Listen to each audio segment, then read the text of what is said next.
8ல் குரு போய் மறைஞ்சிருக்காமேங்க, அஷ்டமத்து குருவாச்சே. அஷ்டமத்து குருவாக இருந்தாலும் அதில் வந்து பார்த்திங்கன்னா உச்சம் பெற்று அமர்ந்திருக்காரு. அதில் நிறைய நல்ல விஷயம் இருக்குங்க. திடீர் தனப்பிராப்தி, திடீர் லாபம், திடீர் மாற்றம், திடீர் நிகழ்வுகள் அப்படின்றது. பண விஷயங்களில் கவனமாக இருக்கணும். சில பேர் என்ன பண்ணுவோம், அடுத்தவா கேட்குறான்னு உதவி செய்யலாம், ரொம்ப கஷ்டப்படுறா, நம்ம ஏதாவது உதவி செய்வோம். பிஸ்னஸுக்கு அவசர தேவைங்கிறா அப்படின்னு பணத்தை கொடுத்துட்டு அவள்கிட்ட திரும்ப வாங்க முடியாது, அப்படி சூழ்நிலைகள். குரு 8ல் போய் மறைஞ்சிட்டார், கோயில் கும்பாபிஷேகம் பிரமாதமாக நடக்கும்னு சொல்லுவாங்க. கண்டிப்பாக நடக்கும். ஸோ இந்த மாதிரி விஷயங்களில் குரு பலன் நமக்கு அவசியம். அப்போ அந்த குரு பலன் அப்படின்னும் போது நம்ம நல்லது தான் காப்பாற்றும். அந்த நல்லதை காப்பாற்றக்கூடிய தன்மைகளில் சில கெட்டிருக்கு. அப்போ இப்போ என்ன பண்ணணும் அப்படின்னு கேட்டால், புண்ணிய கஷேத்திரத்துக்கு போயிட்டே இருக்கும். பாசிட்டிவிட்டி எந்த அளவுக்கு ஸ்ப்ரெட் பண்ணுறாங்களோ அப்போ தான் இவங்களுக்கு அதே பாசிட்டிவிட்டி திரும்ப வரும். பேக் ஃபயர் தான் ஆகும், நல்ல விதமாக பேக் ஃபயர் ஆகும். நெகட்டிவிட்டி ஸ்ப்ரெட் பண்ண நினச்சாங்கன்னா கண்டிப்பாக அவங்களால எந்த காரியத்தையும் அதற்கப்புறம் தொடங்க முடியாது. ஃபுல்லான் பக்தி நேயர்கள் அனைவருக்குமே வணக்கம். இன்று நம்மிடையே 4 சிறப்பு விருந்தினர்கள் கலந்திருக்கிறார்கள். குரு பெயர்ச்சி 2026 ஃபுல்லான் பக்தி ஸ்பெஷலாக குரு பெயர்ச்சி சார்ந்த நிறைய விஷயங்களை பேச போறாங்க. உலகெங்கிலும் இருக்கும் அன்பு நேயர்கள் அனைவருக்குமே இந்த குரு பெயர்ச்சி டைம்ல குரு பகவான் என்னென்ன மாதிரியான நன்மைகளை கொடுக்க போறார், என்னென்ன மாதிரியான பலன்கள் கொடுக்க போறார் அப்படின்னு 4 சிறப்பு விருந்தினர்களும் அவர்களுடைய ஸ்பெஷலான துல்லியமான கருத்துக்களை வழங்க இருக்காங்க. ஸோ எல்லா கெஸ்டையுமே நம்ம வெல்கம் பண்ணிடலாம். முதல்ல டைரக்ட் கால் ரீடர் சாரா மேம் இணைஞ்சிருக்காங்க நம்ம கூட. மேம் வணக்கம். வணக்கம். ஸோ அடுத்ததா டாக்டர் தீபா ஆர்லாலன் ஜோதிட மேம் நம்மோட இணைஞ்சிருக்காங்க. மேம் வணக்கம். வணக்கம்மா. ஸோ அடுத்ததா அனுபவம் வாய்ந்த ஜோதிடத்தை நிறைய தகவல்கள் இப்பவும் கொடுத்துட்டு இருக்கக்கூடிய ஜோதிடர் பஞ்சநாதன் சார் இருக்காங்க. சார் வணக்கம். வணக்கம்மா. ஸோ நம்மிடையே 4வது சிறப்பு விருந்தினராக கூடுதலாக பிரபல ஜோதிடர் மகேஷ் ஐயர் நம்ம கூட இணைஞ்சிருக்காங்க. அவங்களையும் வரவேற்றலாம். சார் வணக்கம். வணக்கம். தனுஷ் ராசி அன்பர்களுக்கு குரு பகவான் என்னென்ன மாதிரியான நன்மைகளை செய்ய காத்துட்டு இருக்காரு? கடந்த சில மாதங்களாக, சில வருடங்களாக ஒரு சில விஷயத்தை சந்திக்கிறாங்க, ஒரு சில கஷ்டங்களை அனுபவிக்கிறாங்க. அப்படின்னா மொதல் கஷ்டம் என்னென்னா, நான் கடன் கொடுத்த இடத்துல திருப்பி தரத்துக்கான எந்தவித ஐடியாவுமே அவங்களுக்கு இல்லை, எந்தவித சாத்தியக்கூறும் இல்லை. கண்ணுக்கு எட்டின தூரம் வரைக்கும் கடன் திருப்பி வரும் அப்படின்ற நம்பிக்கை இல்லை. ஆனால் நான் கடன் வாங்கின இடத்துல கடனை கொடுன்னு ரொம்ப நச்சரிக்கிறாங்க. இப்படி ஒரு விஷயத்தை சந்திக்கிறாங்க. அதே மாதிரி பார்த்திங்கன்னா, வேலை செய்கிற இடத்துல என்னுடைய அறிவு பெருசு, என்னுடைய அறிவு ஜாஸ்தி, ஆனால் என்னோட ஹையர் அஃபிஷியலோட அறிவு ரொம்ப கம்மி. அந்த அறிவை அதிகப்படுத்திக்கணும்னு தோண மாட்டேங்குது. ஆனால் அவன் என்ன டார்கெட் பண்ணுறா பாருங்க, என்ன ஓவர் ரைட் பண்ணுறான், என்ன ரூல் அவுட் பண்ணுறான். ஆக இது என்னால் டாலரேட் பண்ணவே முடியல. பொதுவாக தனுசுக்கு I know better than you அப்படின்ற எண்ணம் இருக்கும். அவங்களுக்கு உண்மையாகவே நிறைய விஷயங்கள் இன்டெப்த்தாக அவங்களுக்கு வந்து தெரியும். இன்டெப்த் ஆஃப் நாலேஜ் அப்படின்றது இருக்கும். டிஃபால்ட்டாக வெல் நாலேஜ் பர்சனாலிட்டிஸ் அப்படின்னு சொல்லலாம். ஸோ இந்த மாதிரி ஒரு கான்சிக்வன்சஸ் அனுபவிக்கிறாங்க. குடும்பத்தில் பெருசாக எனக்கு மரியாதை இல்லைங்க. பொதுவாகவே நான் பார்த்த வரைக்கும் நிறைய தனுசுக்கு மெஜாரிட்டி ஆஃப் பர்சன்ஸ்க்கு வெளியே வந்து பார்த்திங்கன்னா மரியாதை, கௌரவம், அவார்டு, ரிவார்டு எல்லாம் இருந்தாலும் வீட்டில் இருக்க தன்னை சார்ந்தவங்க பெருசாக வந்து ரெஸ்பெக்ட் கொடுக்க மாட்டாங்க. அந்த மாதிரி இந்த காலகட்டத்தில் அந்த ரெஸ்பெக்ட் இல்லாத ஒரு தனம் அப்படின்றது அதிகமாகுது. இதை என்னால் டாலரேட் பண்ண முடியல அப்படி சொல்கிறவங்க, உடல் சார்ந்த உபாதைகள்னால ரொம்ப கஷ்டப்படுறேன் இப்படி சொல்கிற தனுசு தான் உண்டு. இப்படி இந்த எல்லா ஆஸ்பெக்ட்லையும் கஷ்டப்படுற தனுசு இப்போவாது நல்லா இருப்போமா அப்படின்னா, மொதல் விஷயம் அர்த்தாஷ்டம சனி வந்ததுலேருந்து இந்த காம்ப்ளிகேஷன்ஸ் எல்லாம் கொஞ்சம் இன்டென்சிஃபை ஆகிருக்கு. இது மாறக்கூடிய காலகட்டம். குருனோட பார்வை சனி மேலே படுறதுனால இது ஃபஸ்ட்டு ஒரு ரிலீஃப் அப்படின்னு சொல்லாங்க. 2வது என்ன, 8ல் குரு போய் மறைஞ்சிருக்காமேங்க, அஷ்டமத்து குருவாச்சே. அஷ்டமத்து குருவாக இருந்தாலும் அதில் வந்து பார்த்திங்கன்னா உச்சம் பெற்று அமர்ந்திருக்காரு. அதில் நிறைய நல்ல விஷயம் இருக்குங்க. திடீர் தனப்பிராப்தி, திடீர் லாபம், திடீர் மாற்றம், திடீர் நிகழ்வுகள் அப்படின்றது இருக்கும். பூர்வீக ப்ராப்பர்ட்டி ஏதாவது இருக்குது, அது கோர்ட்டில் இருக்குது, கேஸில் இருக்குன்னா நிறைய பேருக்கு அது ஃபேவராக வரதுக்கான வாய்ப்பு உண்டு. பெண்கள் கணவருக்கு உடல் சார்ந்த உபாதைகள் இருக்குது அப்படின்னா அதில் வந்து பார்த்திங்கன்னா நல்ல முன்னேற்றம், அவங்களுக்கு நோயிலேருந்து ஒரு விடுதலை அப்படின்ற வரதுக்கான வாய்ப்பும் உண்டு. இந்த மாதிரி நிறைய விஷயம் இருக்குங்க. ஹிடன் சீக்ரசிஸ் இருக்குது, எனக்கு ஹிடன் ரிலேஷன்ஷிப் இருக்குது. Each and every coin has two sides இல்லைங்களா? அந்த மாதிரி எனக்கும் ஒன்று இருக்குது. இருக்கப்பட்டவங்களுக்கு இந்த வரிகள், இல்லாதவங்க அதை பற்றி கவலைப்பட வேண்டாம். அந்த மாதிரி இருக்குது அப்படின்னா அவங்களோட இமோஷனல் த்ரெட்டனிங், இமோஷனல் பிளாக்மெயிலேருந்து நம்ம வெளியே வரதுக்கான வாய்ப்பு உண்டு. இத்தனை நல்ல விஷயம் இருக்குது. நெகட்டிவ் ஏதாவது இருக்கும், ஆப்வியஸ்லி ஒரு சில விஷயத்தில் கவனமாக இருக்கணும். சேர்க்கையில் ரொம்ப கவனமாக இருக்கணும். வண்டி வாகனம் ஓட்டும் போது கவனமாக இருக்கணும். கூடா நட்பு அப்படின்றது நம்மளுக்கு வரதுக்கான வாய்ப்பு உண்டு. பொதுவாக நாங்கள் சேர்க்கையில் கவனம் அப்படின்போது நிறைய பேர் என்ன நினைக்கிறாங்கன்னா, ஆண்கள் பெண்கள் இடத்தும் பெண்கள் ஆண்கள் இடத்தும் நினைக்கிறாங்க. அப்படி கிடையாதுங்க. ஆண்கள் ஆண்களிடத்தும் கூட கவனம் அப்படின்றது வேணும், பெண்கள் பெண்களிடத்தும் கூட கவனம் அப்படின்றது வேணும். ரொம்ப சிம்பிள். ஆரோக்கியத்தில் கவனம் வச்சுக்கோங்க. அதுக்கும் மேலே குருனோட பார்வை குடும்பஸ்தானத்தை பார்க்கறதுனால ரொம்ப நாள் கழிச்சு குடும்பத்தில் நிம்மதி, சந்தோஷம், மகிழ்ச்சி, தனப்பிராப்தி அப்படின்றது இருக்கும். சுகஸ்தானத்தை பார்க்கறதுனால கண்டிப்பாக வந்து பார்த்தீங்கன்னா டிஃபால்ட்டாக நிறைய தனுசு ராசி அன்பர்கள் வீடு கட்டுறது அப்படின்றது நடக்கும். அதே மாதிரி விரயஸ்தானத்தை பார்க்கறதுனால நிறைய பேர் வெளிநாடு போகிறதுக்கான பிராப்தம், வெளிநாட்டிலேயே வேலை செய்கிறவங்க, வெளிநாட்டிலே வாழறவங்க பிஆர் வாங்குறதுக்கான பிராப்தம், அங்கேயே வீடு கன்ஸ்ட்ரக்ட் பண்ணுறதுக்கான பிராப்தம், பிள்ளைங்களை வெளிநாடு படிக்க அனுப்புறதுக்கான பிராப்தம், இப்படி நிறைய நல்லதும் நடக்க போகுதுங்க. நான் சொன்ன சின்ன சின்ன விஷயத்தில் மட்டும் கொஞ்சம் கவனமாக இருக்கீங்க. ஏன்னா பொதுவாக ஒரு வார்த்தை சொல்லுவாங்க பார்த்தீங்களா, ஓடினவனுக்கு 9ல் குரு, அகப்பட்டவனுக்கு 8ல் குரு அப்படிம்பாங்க. சின்ன சின்ன விஷயத்தில் கொஞ்சம் கவனமாக இருக்கீங்க அப்படின்னா இந்த காலகட்டம் நல்லது மட்டுமே நடக்கும். Super ma'am. குடும்பம் வந்து நிம்மதியாக சந்தோஷமாக போக போகுது. ஆனால் கூடா நட்பு மட்டும் கேடாய் முடியும்னு ரொம்ப அற்புதமாக சொல்லியிருக்கீங்க. அருமை. ஸோ தனுஷ் ராசி என்பர்கள், ஸோ இந்த தனுஷ் ராசி என்பர்களுக்கு குரு பகவான் என்னென்ன மாதிரியான நன்மைகளை செய்ய காத்துட்ருக்கார்? தனுசு ராசிக்கு அதிபதியே இந்த குரு பகவான் தான். குரு பகவான் நல்லதை தானே செய்வார், தன்னுடைய ராசிக்கு அவர் கெடுதல் பண்ண போகிறது இல்லை. ஆனால் குரு பகவான் இப்போ என்ன பண்ணுறாருன்னா அஷ்டமஸ்தானத்தில் போய் உட்கார்றார். என்னடா அது நல்லது பண்ணுவார் இப்போ சொன்னேன், அதுக்குள்ளே அஷ்டமஸ்தானத்தில் உட்காந்துக்கிறாருன்னு சொல்கிறேன். அப்படின்னா இந்த காலகட்டத்தில் பண விஷயங்களில் கவனமாக இருக்கணும். சில பேர் என்ன பண்ணுவோம், அடுத்தவா கேட்குறான்னு உதவி செய்யலாம், ரொம்ப கஷ்டப்படுறா, நம்ம ஏதாவது உதவி செய்வோம். பொண்ணுக்கு கல்யாணம் சொல்கிறான், இந்த வேலைக்கு பணம் தேவைங்கிறான், ஏதோ ஒரு விஷயம் பிஸ்னஸுக்கு அவசரம் தேவைங்கிறா அப்படின்னு பணத்தை கொடுத்துட்டு இவள்கிட்ட திரும்ப வாங்க முடியாது, அப்படி சூழ்நிலைகள் வரும்.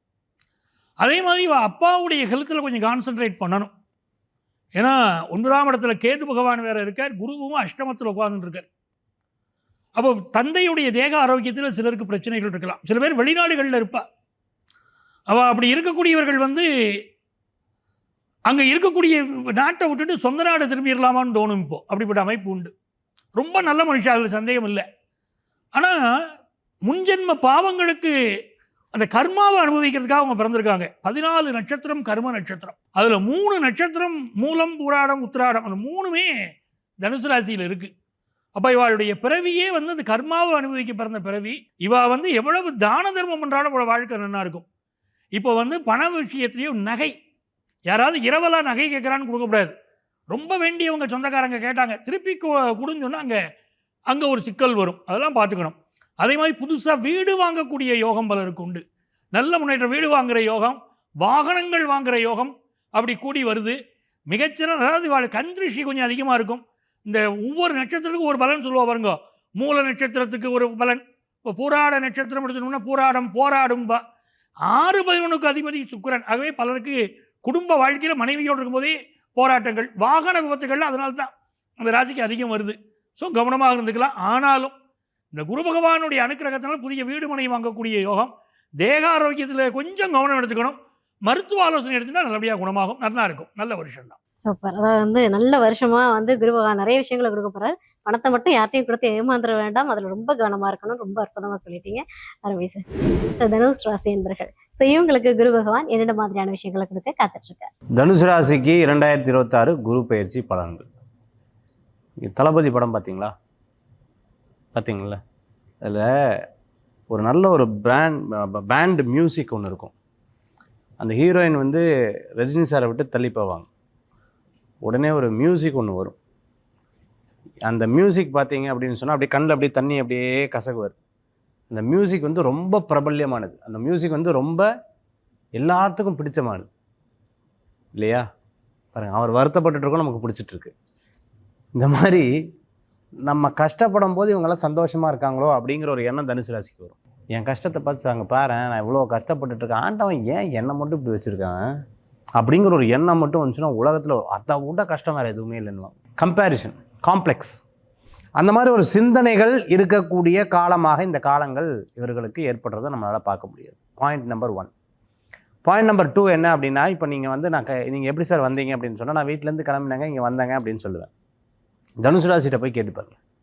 காலையில் வீட்டை கிளம்பி பூட்டி திடீர்னு வந்தோன்னு லைட் ஆஃப் பண்ணனா இல்லையான்னு தெரில, கேஸ் விட்டு வந்துட்டனோ அப்படின்னு யோசனையில் அங்கேருந்து கிளம்பி வெளியில் வந்து மெயின் ரோடு வரைக்கும் வந்து அங்கேருந்து வண்டியை பிடிச்சா கரெக்டாக இன்றைக்கின்னு பாறேன் டிராஃபிக்கு வந்து கீழே வந்து இவங்க ஃபோன் அடித்தாலும் எடுக்க மாட்டேங்கிறாங்க. என்னடா அது ஃபோன் அடித்தா எடுக்க மாட்டேங்கிறாங்கன்னு சொல்லி நின்று 2 நிமிஷம் வெயிட் பண்ணி லிஃப்ட்டை பிடிச்சி ஏறி அப்படி ஒரு பெருசாக எலாபரேட்டாக சொல்லுவாங்க. தனுசு ராசிக்காரங்க அம்பு வில்லு எப்போவுமே போர்க்களத்தில் இருக்கிற மாதிரி ஒரு சூழ்நிலைகள் மனசில் எப்போவுமே இருந்துகிட்ருக்கும். குரு வந்து நம்ம இப்போ கிரகப்பிரவேசம் பண்ணுறோம், உங்கள் வீட்டில் கிரகப்பிரவேசம் பண்ணுறது, இப்போ யார்ட்டையாவது தேதி குறித்து கொடுக்குறாங்க, கரெக்டாக குரு பலன் இருக்கிற மாதிரி தான் குறித்து கொடுப்பாங்க. நல்லா அஷ்டமி சூப்பராக இருக்குது குறித்து கொடுப்பாங்களா? மாட்டாங்க. அதே மாதிரி கல்யாணம் கேட்குறீங்க, குரு பலன் இருக்கிற மாதிரி தான் குறித்து கொடுப்பாங்க. அதே மாதிரி பார்த்தீங்கன்னா கோயில் கும்பாபிஷேகம் பண்ணுறீங்க, குரு நல்லா இருந்தால் தான் குறித்து கொடுப்பாங்க. குரு 8ல் போய் மறைஞ்சிட்டார், கோயில் கும்பாபிஷேகம் பிரமாதமாக நடக்கும்னு சொல்லுவாங்க? கண்டிப்பாக நடக்காது. ஸோ இந்த மாதிரி விஷயங்களில் குரு பலன் நமக்கு அவசியம். அப்போ அந்த குரு பலன் அப்படின்னும்போது நம்ம நல்லது தான் காப்பாற்றும். அந்த நல்லதை காப்பாற்றக்கூடிய தன்மைகளில் சில கெட்டிருக்கு. அப்போ இப்போ என்ன பண்ணணும் அப்படின்னு கேட்டால், புண்ணிய கஷேத்திரத்துக்கு போயிட்டே இருக்கணும், குரு ஆக்டிவேட் பண்ணிகிட்டே இருக்கணும். Point number 1. மேடம் வந்து சொன்னாங்க வீடு கிடைக்கும்னு சொன்னாங்க. திடீர் அதிர்ஷ்டம், திடீர், கண்டிப்பாக அது உண்மை. திடீர்னு சில காரியங்கள் சக்ஸஸ்ஃபுல்லாக நடக்கிறதுக்கு உண்டான வாய்ப்புகள் இருக்கும். வீடு கிடைக்கிறதுக்கு உண்டான தன்மைகள் அவர்களுக்கு உண்டு. அதே வீட்டில் சில பிரச்சனைகளும் ஏற்படக்கூடியதாக இருக்குது. வீடு வாங்கினதுக்கப்புறம் தான் விரிசல் பயங்கரமாக ஒழுகுன்னு சொல்லுவாங்க. இன்ஜினியர் சரியில்லை, எக்ஸ்ட்ரா கொஞ்சம் சரிட்டாட்டு இருக்கு, நம்ம வீடு கட்ட அந்த ஏரியாவில் இன்னொரு வீடு கட்டிட்டாரட்டு இருக்கு. இந்த மாதிரி விஷயங்கள்லாம் தனுசு ராசிக்கு ஒரு போராட்டமாகவே இருந்துட்டு இருக்கும். கனவுகள், நிறைய கனவுகள் தொல்லைகள் இருக்கும். என்னை மதிக்கலை, இந்த மாதிரி விஷயங்கள்லாம் நிறையா இருக்கும். பல பேர்த்த கட் பண்ணி விட்டுருணும். நிறைய பேர்த்த இந்த நெகட்டிவாக பேசுகிறவங்கள பக்கத்துலேயே வச்சுக்கூடாது. அப்படிங்கிறத தெளிவாக வச்சுக்கிட்டோம்னா தனுசு ராசி என்பர்களுக்கு 2026 குரு பயிற்சி சாதகமாக இருக்கும். Okay, super. நெகட்டிவிட்டி மட்டும் வேண்டாம் அப்படின்ட்டு ரொம்ப அழகாக சொல்லிட்டீங்க. Super sir. தனுஷ் ராசி என்பர்களுக்கு டைரக்ட் கார்டு மூலமாக குரு பகவான் என்னென்ன மாதிரியான மெசேஜ் கொடுக்க காத்துட்ருக்காரு? உங்களுக்கான கார்ட்ஸ் என்ன இருக்குன்றது பார்க்கலாம். எல்லாரும் வந்து நெகட்டிவிட்டி தான் ஸ்ப்ரெட் பண்ணிட்டு இருப்பாங்க. அதுவும் இப்போ ட்ரெண்ட் அதிகமாக இருக்குது. ஏன்னா நெகட்டிவிட்டி ஸ்ப்ரெட் பண்ணால் ஈஸியாக பெரிய ஆள் ஆகிடலாம் அப்படின்றது. அதனால வந்து யாருக்கு பாதிப்பு இருந்தால் பரவாயில்ல, இல்லை அது நம்மளுக்கே பேக் ஃபயர் ஆகுமா அதெல்லாம் பரவாயில்ல. ஆனால் ஏதாவது ஒன்று பண்ணி சீக்கிரம் வரணும். அது நெகட்டிவாக ஸ்ப்ரெட் பண்ண விட நான் சீக்கிரம் வருவேன்னா ஓகே, எனக்கு அந்த negativity it's good for me அப்படின்ற மாதிரி தான் போவாங்க. இவங்களும் அப்படி தெரிஞ்சோ தெரியாமலோ பண்ணிக்கிட்டு இருக்காங்கன்னா, இல்லை மற்றவங்க அப்படி முன்னேறாங்களே, ஒருவேளை நம்ம அப்படி பண்ணலாமோ அப்படின்னு இந்த நிமிடம் அவங்க யோசிக்கிறாங்கன்னா கூட குரு பகவான் அவங்களுக்கு ஒரு அலர்ட் கொடுக்குறாரு. இவங்க எந்த அளவுக்கு பாசிட்டிவிட்டியை ஸ்ப்ரெட் பண்ணுறாங்களோ, நான் என்ன சொல்லணும்னு நினச்சேனோ அதுதான் சார் சொன்னார். நெகட்டிவிட்டி கூடாது அப்படின்றது. பாசிட்டிவிட்டியை எந்த அளவுக்கு ஸ்ப்ரெட் பண்ணுறாங்களோ அப்போ தான் இவங்களுக்கு அதே பாசிட்டிவிட்டி திரும்ப வரும். பேக் ஃபயர் தான் ஆகும், நல்ல விதமாக பேக் ஃபயர் ஆகும். நெகட்டிவிட்டி ஸ்ப்ரெட் பண்ண நினச்சாங்கன்னா கண்டிப்பாக அவங்களால எந்த காரியத்தையும் அதற்கப்புறம் தொடங்க முடியாது. அது நல்ல விதமாக தான் இருக்கும் எல்லாமே, ஆனால் அது எல்லாமே இனிஷியல் ஸ்டேஜில் நின்று போயிடும் அப்படின்றது. ஏன்னா இதற்கு மேற்கொண்டு அவங்க அந்த மாதிரியான ஒரு நடவடிக்கைகள் மேற்கொள்ள போகிறாங்க அப்படின்றதுனால குரு பகவான் அதை ஸ்டாப் பண்ணுற விதமாக இந்த ஒரு மெசேஜை கன்வே பண்ணுறாரு. இன்னொன்று, இவங்க அளவுக்கு மீறினால் அமிர்தமும் நஞ்சு, அது அவங்களுக்கு தெரிஞ்சே என்னால் அதை கண்ட்ரோல் பண்ண முடியல, யார்கிட்டையும் என்னால் ஒரு வரையறையை செட் பண்ண முடியல, லிமிட்டேஷன்ஸை நான் மெயின்டைன் பண்ண முடியல, நான் ரொம்ப தாராள மனசு, என்கிட்ட ஒருத்தவங்க வந்து பேசினாங்கன்னா எல்லாத்தையும் நான் கொட்டி தீர்த்துருவேன், இப்படிலாம் இருக்கிறாங்க. லிமிட்டேஷன் செட் பண்ணலைன்னா ஃபர்ஸ்ட் ஆஃப் ஆல் அவங்களுடைய வேலையில் அது வந்து மிகப்பெரிய பாதிப்புகளை க்ரியேட் பண்ணும். அண்ட் இவங்களுக்கு புதுசாக வரக்கூடிய ஆப்பர்ச்சுனிட்டிஸ், நல்ல வாய்ப்புகள், அதை இவங்களே ஸ்டாப் பண்ணிடுவாங்க, மற்ற யாரும் ஸ்டாப் பண்ண மாட்டாங்க.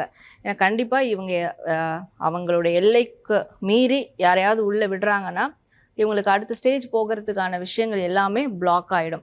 இது வரைக்கும் அப்படி பிளாக்காக இருக்குன்னா அப்போ யாரையும் இவங்களோட லைஃப்பில் எல்லைக்குட்பட்டு வைக்காமல் எல்லையை தாண்டி விட்டுட்டு இருக்காங்க அப்படின்றது தான் அர்த்தம்.